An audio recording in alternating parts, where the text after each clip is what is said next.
Yeah,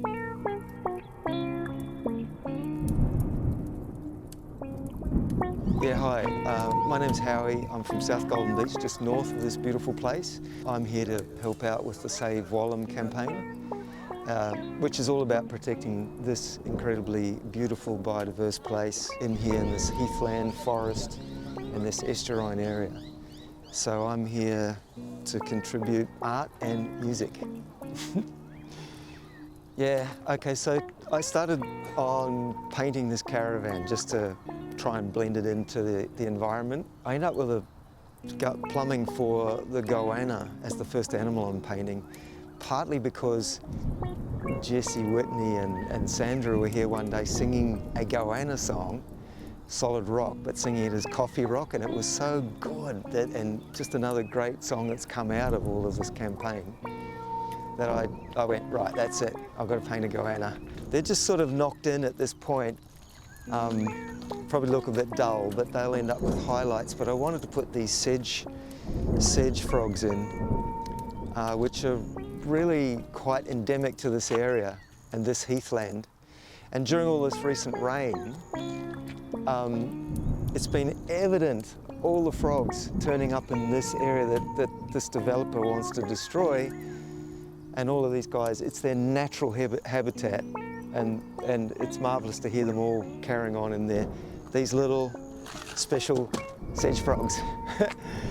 There's a lot more dangerous situations than this have been going on here, but I've been working on a glossy black cockatoo.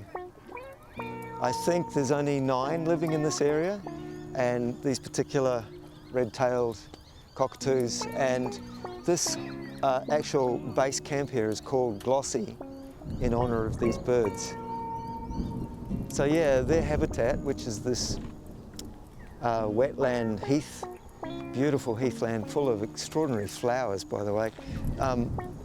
This is only 1% of this kind of land, of this kind of incredibly biodiverse land left in Byron, which is majorly significant.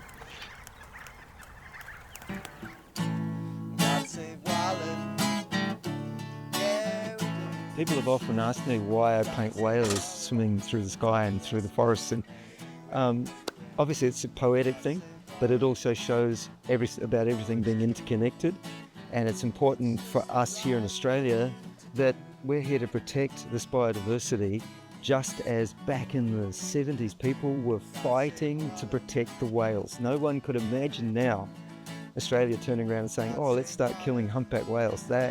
They are so celebrated, we're so welcomed, and we feel so privileged to have them here and on the west coast. And yet, right up until 1978, right into the late 70s, whales have been killed over in West Australia, sperm whales, humpbacks here.